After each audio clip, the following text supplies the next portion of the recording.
Hi, I'm Ryan Basham. We are coming to you live from the Netroots Nation Conference in Philadelphia, a city I had never visited until last night. And I'm here with two of my wonderful friends who are also content creators. Why don't you introduce yourselves and where people can find you? I'm Gabby Sharina. I'm an artsy activist on TikTok, Instagram, YouTube, and Facebook. Un poquito. And I'm Katie McManus. I'm Katie the Liberal on TikTok and Instagram. I'm at Ryan Basham everywhere, including Twitter. I won't call it X. So, yes, right? dead name. Yeah, that. no, Yeah, yes. dead name. You are not allowed. I mean, I searched for Twitter recently on my phone, and it won't.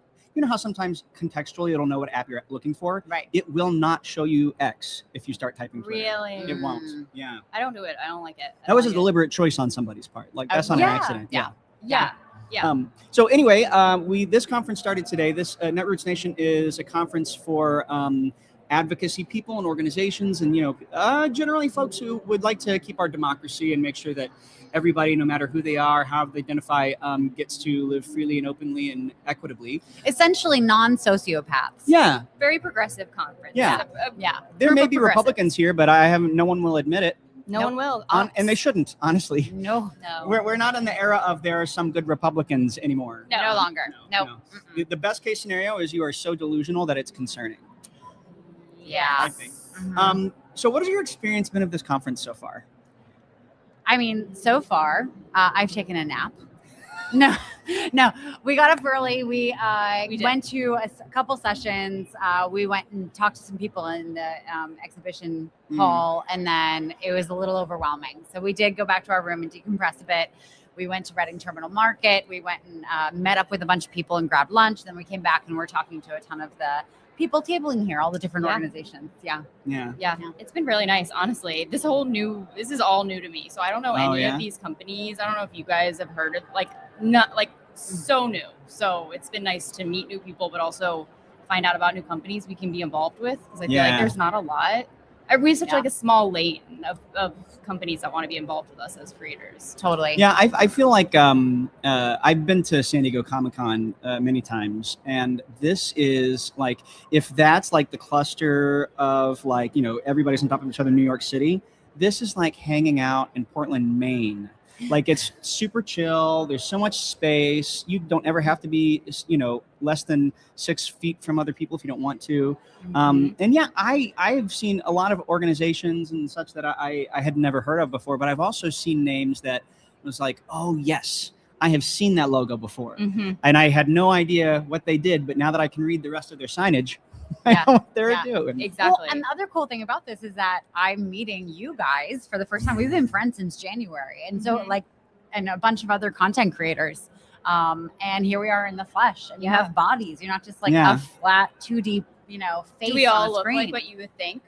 When would you admit it? Yeah, I guess. No, that's a no. That's No, a no. I mean, well, it's funny. She goes, yeah. yeah. Yes, Yeah, I guess. Not all. No, so not every single content creator looks the same in person than they do. Yeah, Yeah.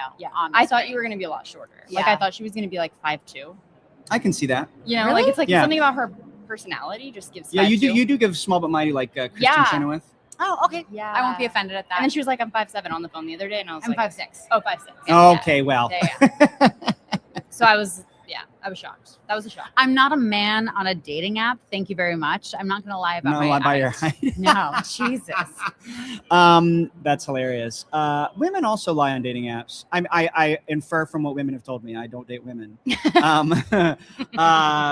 But there was something you said that I wanted to yes and, but of course, like a good ADHD kid, I lost it.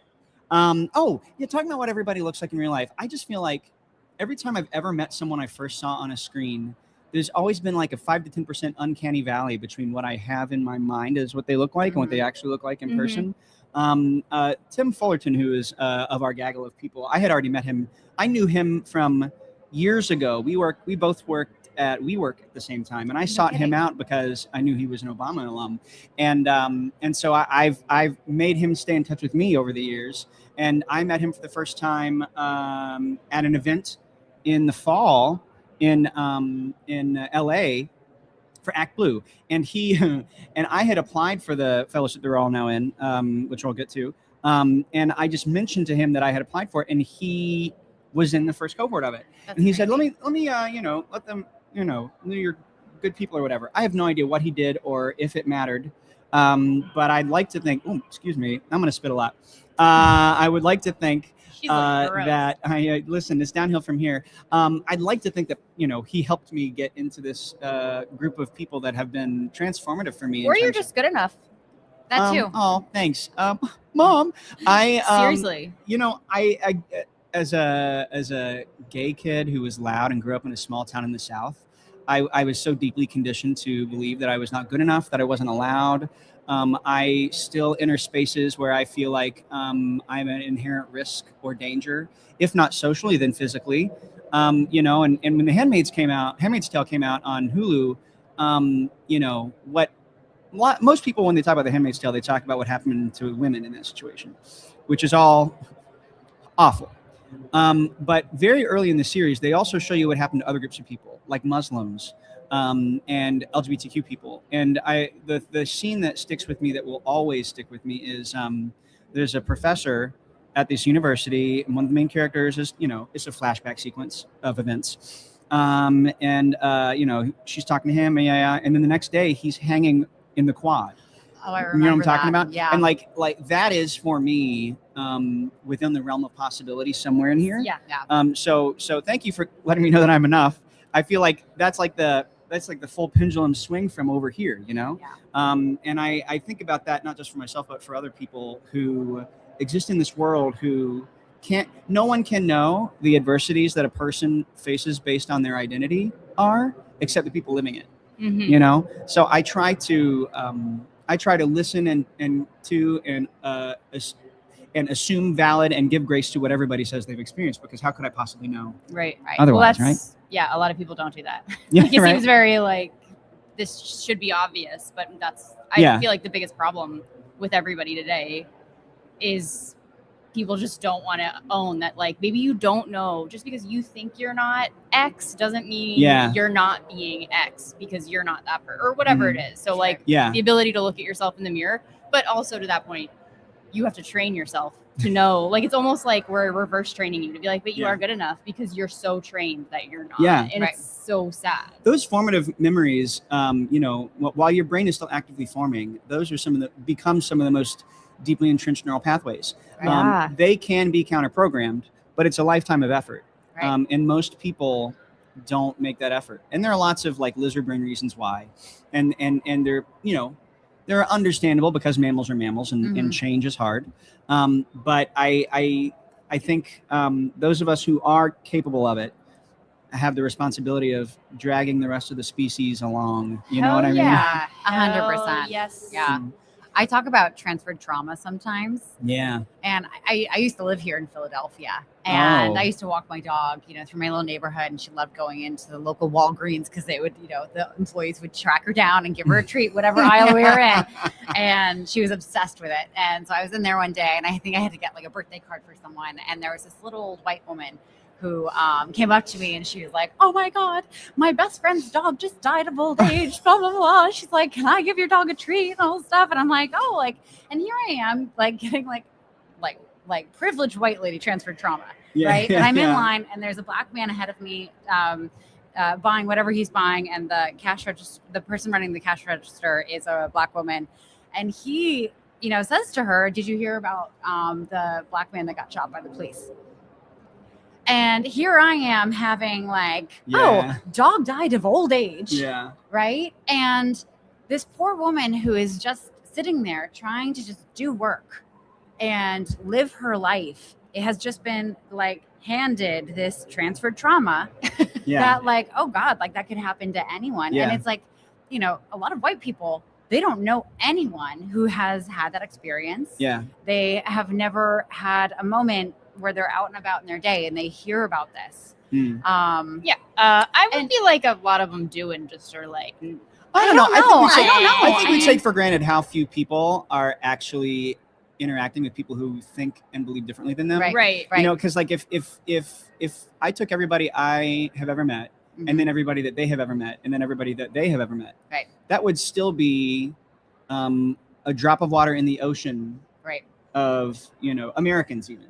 So I think I do wonder. I think you're right. There are people who are definitely exposed and should do better. Mhm. But I do think there are people who are just like, there are some people who are just totally cut off from the potential reality that other people live different experiences. Right. You know. Well, and there are also parts of the country, like I live on Cape Cod, Massachusetts. You know, it's a very, very white You area. fancy bitch. Yeah, you right. bougie bitch. I live in Cape Cod, Massachusetts. You have to take a ferry to where I live. You have to wear a polo and be in your Lily Pulitzer, and then you are approved to come onto my island. And you have lobster rolls for lunch. No, but yeah, like if someone on Cape Cod were to hear that, like their first question would be like, well, what did they do? You know, like because it would be so out of the realm of possibility for them that anything like that would happen to someone that they know, right? And it's just like they don't have the capacity because they've never run into it on a personal level to understand it, and they don't realize that their personal experience is a limitation. It's not the full truth. You know, as a gay man, gay men have a window into the minds of straight men that nobody else have. And really well-intended straight men who would think of themselves as liberal, progressive, women belong in all spaces kinds of people still have thoughts and feelings that they don't know are problematic because they only verbalize them to each other.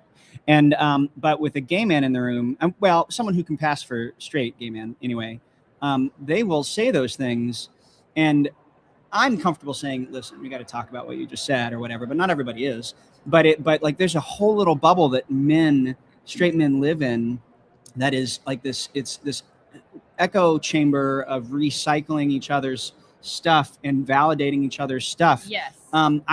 Somebody on social media from somewhere in the Midwest came for me because I was saying, because I was advocating for women being in elected office. And he thought he had made a point like, see, you don't think I can, that women can be represented by men. And he really believed, I wanted to say to him, I don't think I actually did. I wanted to say to him, I would like for you to ask the women in your life if they think that you could represent their issues as well as they could. No. Like actually ask them, because I think this is true for all kinds of groups, but I think straight men in particular, assume that they know more about the lives and minds of the women in their lives than they actually do. And these are the same men who can't find the fucking clit. Well, Like they don't even know where it is. They're like, it's somewhere. Yeah. When was the last time you heard of a man faking an orgasm? Oh my God. I saw something on Instagram. We might get pulled for this. Where it was just like a little meme of this woman saying she heard her friend say that she gave a guy a blowjob, and the guy afterwards was like, "Oh, so did you finish?" That guy should be advocating for our reproductive health. Absolutely, right, totally. It's the echo chamber thing. That's spot on.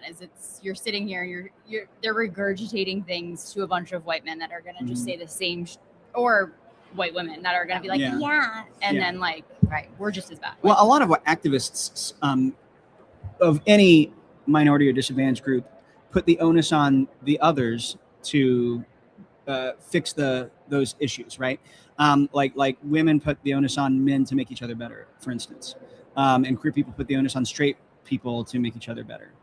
I don't know that that's smart, because when if I as a queer person said to some people, go do your own research or go Google it or whatever, they could go to Tucker Carlson.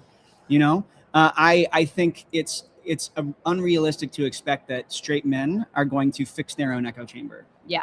Right. No. Not necessarily because they don't want to. Maybe they don't, but because I don't think they have the capacity. I don't think it's possible. Right. Yeah. Right. Well, it's like the blind leading the blind. Like, there could be a doorway somewhere, but the doorknob isn't, at the point where they're feeling it, and they can't don't want find to. it. Yeah. Or they may think they want to, right, and they don't. Right. Think Or it gets a little uncomfortable. So Yes. like, ooh. Yeah, we are. I might have been complicit at some moment. Right? Exactly, but we are biologically compelled to prioritize safety, sameness.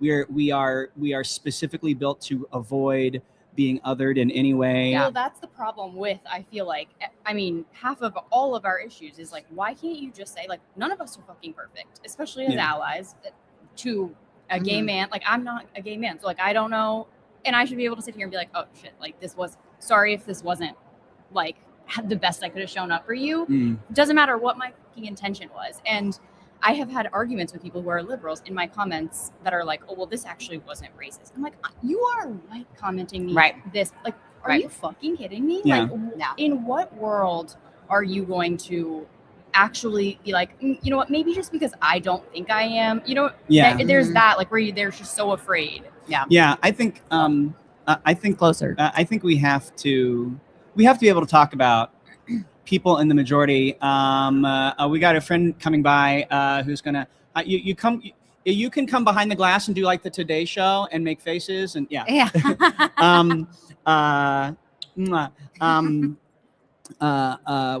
know, the example of white people not identifying a thing as racist. We have to be able to talk about that stuff because there are too many white people. In terms of math, there are too many white people who are problematic in that way to not address it. And we have to, and the only way to address it successfully is to give them a dignified off ramp. I think it's easy to come for people who have said the wrong thing, done the wrong thing, believe the wrong thing. And we might be that correct to do it, but it doesn't get us the result we want, you know? So we have people talk. And now that doesn't mean they want to, like that person in your comments may not want to, may not even be open to that conversation. Right. We were talking about Summer House, actually. Oh, yes. So now to bring this up, and I was like, okay, Amanda, for whoever's watching this and watches Summer House, Amanda, thank you.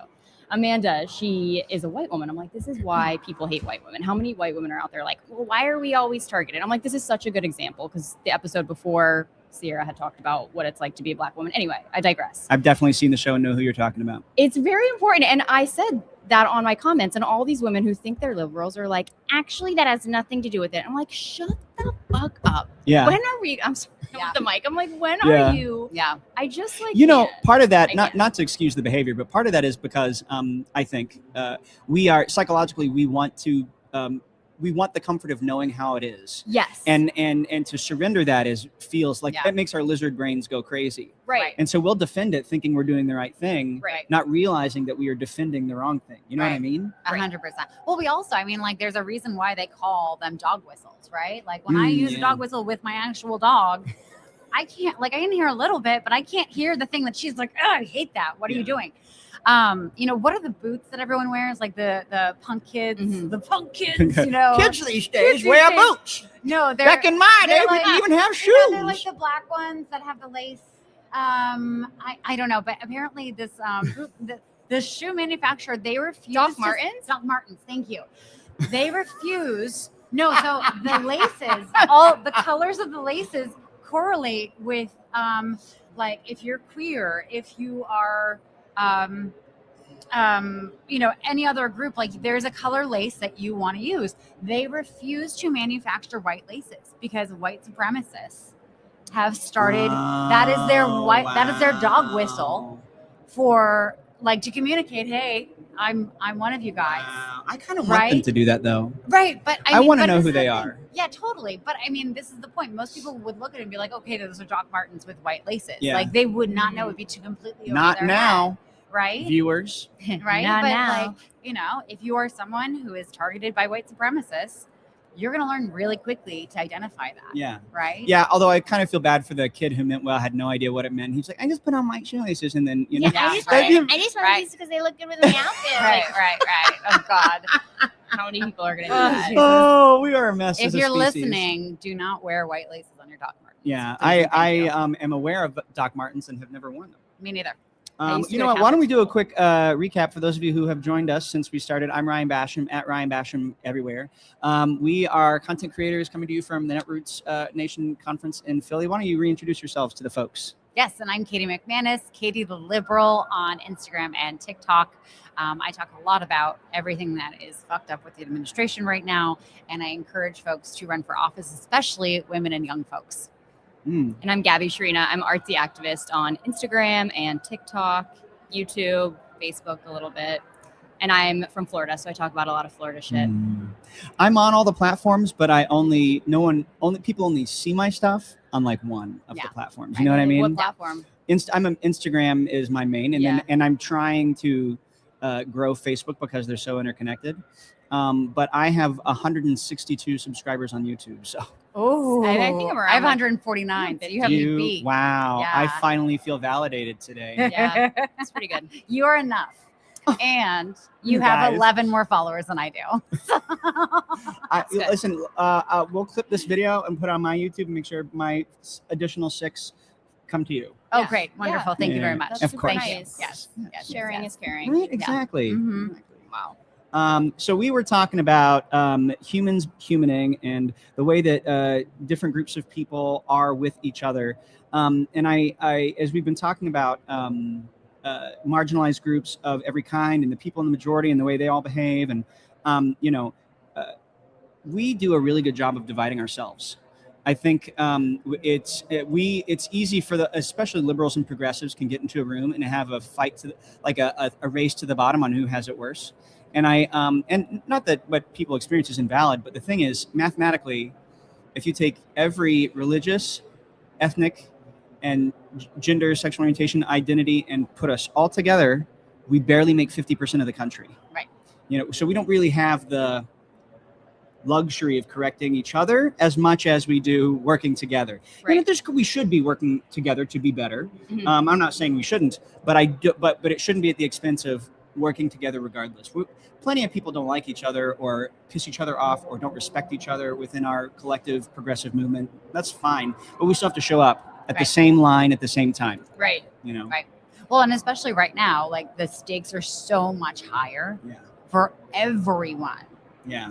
And even the people who are fighting for the fascist government right now, like it's going to turn on them at some point. Yeah. So, I I mean, yeah. No, it will. Yeah, It comes for It everybody. will. It always does. Yeah. Yeah. Yeah. Oh, The it's a people who are poem? in the headlines now are the canaries in the coal mine for literally everyone else. Yeah. Mm-hmm. Like people talk about Nazis a lot when it comes to the fascists in our country, and the Holocaust is most known for being something that was done to Jews, but it was also done to the Roma. It was done to LGBTQ people. The upside down pink triangle that you may see on that comes from that's the symbol they made gay people wear in the camps in the Holocaust. The people with the upside down pink triangle were the lowest status in the camp. So when they were giving out work details in forced labor camps, they gave the worst jobs to the people with the pink triangles. So it's like, and there were also plenty of people who were, who might have been in the majority in every way, but were harboring Jews. It literally will come to everyone eventually. There was a guy, I think there was a Protestant minister or something like that, who said, he wrote something that you might remember. I vaguely remember it going something like, first they came for the Jews and I said that nothing. poem, yeah. They will Mhm. come for you. Yeah. You will be. Yeah. And here's the thing: if you're not a millionaire today, Billionaire. billionaire. If you don't have millions of dollars or more right now, you are on the list. You're just further down the list. Yeah. Yep. That's all. Yep. That's all. Yep. Poor people, middle class people are a class that will eventually be attacked. It's Yeah. the same thing with the Voting Rights Act and that being dismantled, Yeah. and all these white people who don't want to talk about it. It's like, oh, you think just because your community isn't like this is all part of a bigger plan, which is to get all of us to shut the fuck up. Yeah. It's yeah. Just you wait until you need a voter ID, and if you take a day off from your job, you've already run out of time, and so you can't take a day off without getting in trouble, maybe fired, and maybe your car's broken down, so you can't get to the DMV to get your driver's license replaced, but maybe you don't have any of the requisite proof on hand, and so you have to maybe order your birth certificate. Like this will happen to you eventually. Or you are a woman and you got married at some point because you fell in love and wanted to marry the person you were with, and you changed your last name. Oops. And it doesn't match your birth certificate anymore because you weren't born with that name. Someone made a good point and said, isn't it crazy that our kids are automatically put into the draft when they hit 18, and now so it's now easier to get drafted into the war than it is for us to be registered to vote? That's insane. And did you know that you've been required by law to vote in Australia for over a century? Like you get a fine if you don't vote. Yeah. Yeah, it's akin, I think, to skipping your jury duty, kind of a fine. Right. Yeah. Meanwhile, here we're playing a game where we're trying to see how many people we can just knock off. You know what I mean? Yeah. Like Right. what? Right. This isn't even democracy anymore. Right. Yeah. Well, and I want to go back to the point about the Nazis. So I don't know if you guys know Everybody's this. favorite subject. Oh, yeah. But so Hitler actually sent people to the South in the United States, like his representatives, to like study how they did Jim Crow. And the report that they brought back was like, no, that's too far. That's like, we can't do that. People will rebel. It's too much. And I mean, it's interesting that they went from that to what they ended up doing. I think that kind of backslide into fascist authoritarianism, it looks like it happened quickly retrospectively. Right. But in the moment, it doesn't. It's like a frog, in a pot of water that's slowly coming to a boil. Like we are conditioned, especially now, for things to happen immediately if they're going to happen. And so I think a lot of people are in denial, but I think even more people haven't even seen enough evidence to be aware that there's a problem because it happens slowly in real life. Right. Things eventually got worse than Jim Crow for Jews in Nazi Germany, but that took a while. Right. It took a while. It took a while before people were so afraid to talk to Jews because they might also get carted off. It took a while for the Gestapo to go into people's houses, drag the Jews out, and sometimes shoot them in the street. Like they didn't start there. Right. And we compare what's happening here to that, the end result, the late stage Nazism. But we're just on the way there now. Yeah, we've been on the way, and we all just sit by and act like we're not in the same country as half the shit happening. That's why, like, when we talk about the Voting Rights Act, it's like, what do you mean you're not going to talk about this, especially just being in our space? It's like, but we're all affected by this. You might not be in Florida or Texas or wherever, but it's coming for you too, honey, eventually. Yeah. Well, hopefully it's not. Well, that's the thing is, it's by the time it does come for them, the damage will have been done, and undoing it is so much harder than preventing it. Right. Yeah, I cut you off. No. I forgot what I was going to say. I have ADHD too. So. Oh, who needs it? Remembering things? It's so passe. It's so last year. Can we talk about, speaking of ourselves as content creators who cover political stuff, we all know each other through a fellowship that has gotten some very manufactured negative press of late. Yes. But I think since three of us are comfortable talking about it, I think we should. So we met through an incubator for pro-democracy content creators called Chorus, founded by, in part, Brian Tyler Cohen, who you may know from the social media. Actually, did you know? The social media. Sidebar about Brian Tyler Cohen. If you take the top 10 sources of news on the left and on the right on social media, and I'm talking about like cable news channels and stuff like that. The only individual in the top 10 on the left is Brian Tyler Cohen. Everything else is a news organization. That's wild. Wild, right? Yeah. Anyway, so now there's a I want to say an enterprising journalist, but I feel like that's too generous. Sometimes I'm a comedian and I'm not very nice, so I'm going to say what I think. That's why we love you. And feel free to write about it. I promise you, I have something to say back. There's an individual who you can Google because she who shall not be named out of disrespect. That's all. I'm speaking for myself, maybe not them. Has taken to coming for Chorus and trying to make it seem like this thing that isn't. And I think perhaps she thinks she's got a bone. She's a dog with a bone. My angle in the media ecosystem right now is to demonstrate that there's a secret dark money thing on the left, just like there actually definitely obviously is on the right. And she's asking people to do things that they clearly cannot do, like share their contracts with her. Like that's like you would be breaking that contract by sharing it. And that's how all contracts are. Right. Like if any employer she's ever had, if we asked her to share her contract with us, she would be in breach of that contract by doing so. Right.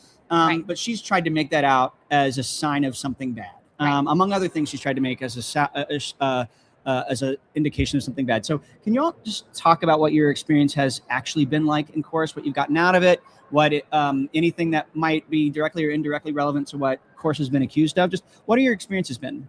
So I'll go first. Chorus really is, I started social media accidentally last summer, and I don't know what I'm doing. I don't know what converting followers are. I don't know like any of this stuff or how to make money off of it or how to do any of this. Now, obviously, we all wish we could do this full time and get paid and blah, blah, blah, but we can't. And if we're not making a living for ourselves. So Chorus really is just giving us the tools to do that. Yeah. The biggest misconception is that we have to post certain things. First of all, nobody could ever fucking pay us any amount of money to pay. No, you know, all to we do is say complain anything. about how nobody pays us. Yeah, exactly. Yeah. We are very independent creators and very morally, maybe too morally sound for us to do anything, whatever.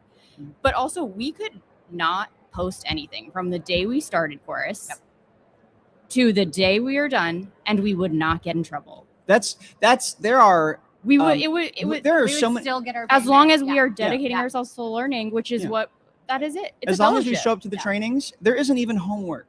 And I feel like I know I have a personal relationship with maybe a quarter of the people in this cohort, and the other 3/4 are people who I assume are showing up to the Zooms, but we never hear from them in any of our communication channels, Right. never see them posting. And so, I think the fact that so many people are doing so little while they're in Chorus makes it pretty obvious that there aren't actually requirements in terms of content we generate. Right. 100%. It's literally just a resource. It really is a resource to allow us to have the time to focus on comedy and how you can integrate politics into comedy or whatever the case may be. And really, even when they're teaching us, it's not like, listen to me or else. It's, here's what worked for us. Ryan, you can now take this and integrate it into however the hell it works for your content. I mean, I in the academic world, they call it a fellowship. Right. You get some resources and go and do, and that's all there is to it. And that's what this is. Yeah. So it's funny. I'm very much like Gabby. I accidentally became a political content creator last year because I ran for office from February to May in my tiny little town in Massachusetts. I ran for select board and I lost by 54 votes. But like when I started my campaign, I was very squeamish about, going on social media and be like, vote for me. So I like made it about something else. So I started doing content showing, here, I'm going to show you each and every step of my campaign to show you that if I can do it, you can do it too. And I, didn't grow a massive following. I think I had like 200 followers on Instagram. I had like 1,200 on TikTok, not massive by any stretch of the imagination. And when I lost my campaign, I had a couple drinks and then I made my little TikTok announcing that I had lost. And As you should. Yeah. As you should. And I got a couple messages the next day, like from 5 different people across the country who were like, I'm so sorry you lost. That sucks. But because I saw you posting about this and you made it look doable to run for office, I decided to run for office. And it's Good like for everything you. from like school board to state rep, young folks. And it was amazing. And I was like, oh, okay, cool. Well, maybe I'll continue posting occasionally on this account because that matters. Like I can do this, but I'm also a business owner. I also have my own nonprofit. I was also in the works of starting a new business. So it's not like this took priority. It wasn't like I was like consistently creating content for Katie the Liberal. It was just kind of like an afterthought occasionally. But the fact that I'm now in this, and I applied for Chorus just because I thought it would be stupid not to. I had no concept that there was any possibility that I would be accepted. Like literally when I got the email before Christmas saying that I'd been accepted, I sent an emergency email to my therapist because I was having a fucking meltdown. That's I was amazing. panicking. I was like, they have the wrong person. Like, how could they think I'm good enough? Blah, blah, blah. Like, and it took me a couple of months of being in the cohort to even like believe it. Ooh. Oh, we're about to get kicked out of this building. Anyway, we're not. Don't worry, we're fine. But the cohort has been absolutely incredible because before I felt just completely powerless. I felt like I was just kind of like speaking into the void. I wasn't sure if I was having any impact. And one of the things that I love about Chorus is you don't have to do anything that they suggest, any of the messaging that they say, hey, this is useful. You don't have to do it. Yeah.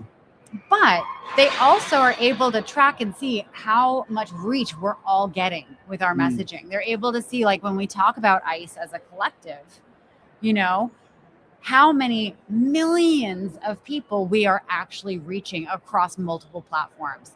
And I can't tell you, as someone who cares so deeply about our country and our freedoms, like to be able to sit there on my little phone and do my silly little TikToks, and at the end of the day feel like I'm having some kind of contribution to protecting our democracy, if that's what we can call it now. It has really helped me not be in a catatonic state, sitting in the corner just like rocking to myself, Literally.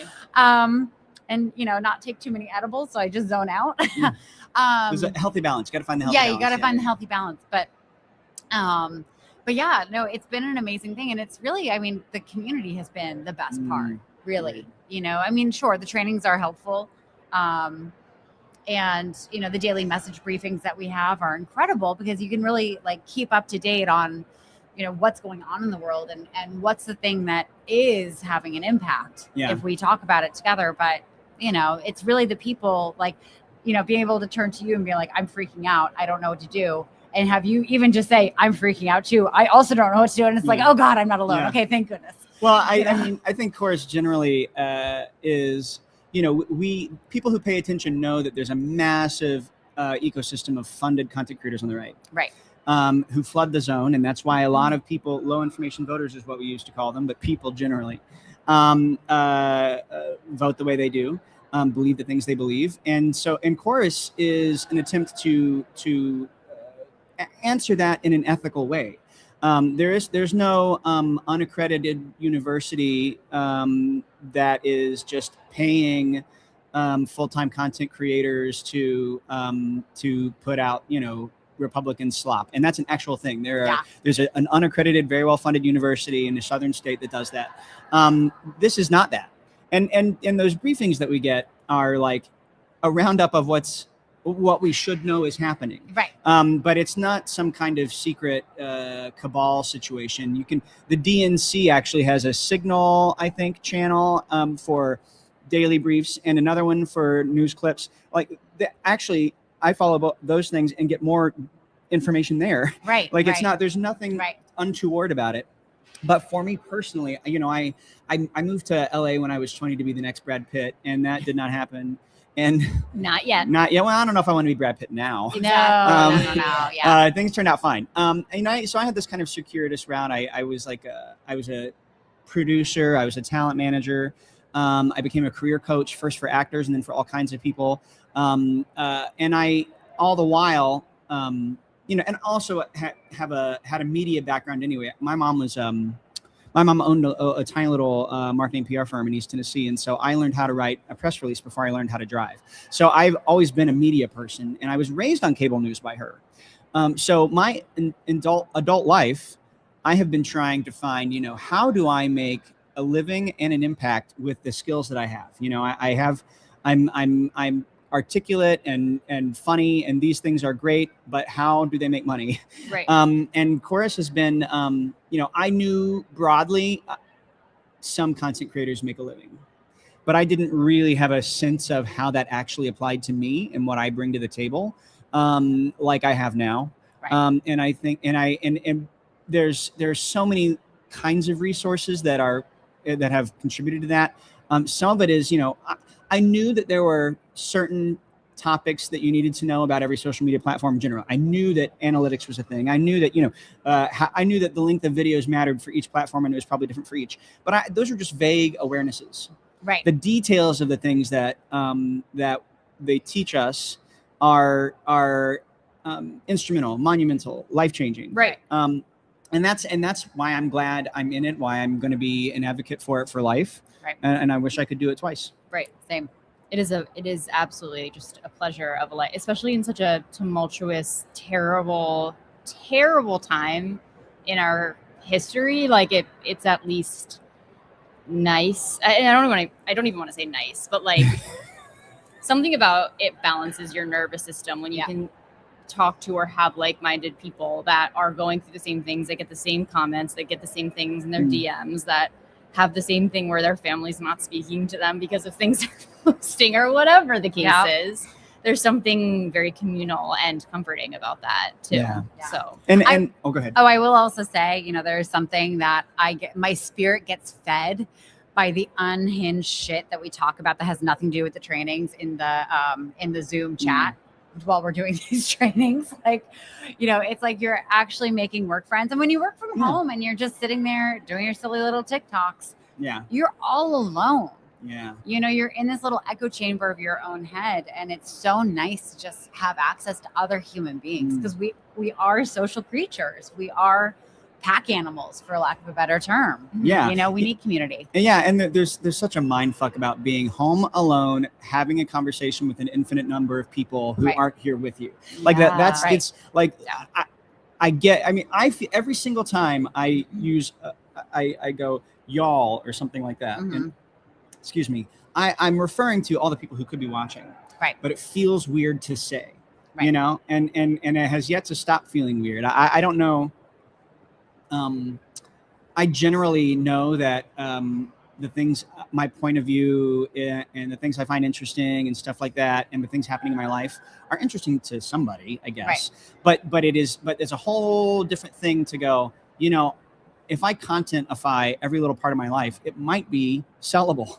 You know, Right. it might build an audience, and maybe I should because of that. But then at the same time, you know, I've kind of become the trope of looking at every little thing in my life and going, is it content? You know? But I think there is no other way that we could be doing the things we do. It's not as if the impact that we make would have some other avenue, you know? Right. Well, and what's insane is that like 70% of millennials and Gen Z get their news from social media. Yeah. And it's just growing. And it's not. And there's no editorial touch to it at all. No. No, that drives me crazy. Well, how many of you guys are cord cutters? Do you have cable news? No. Do you?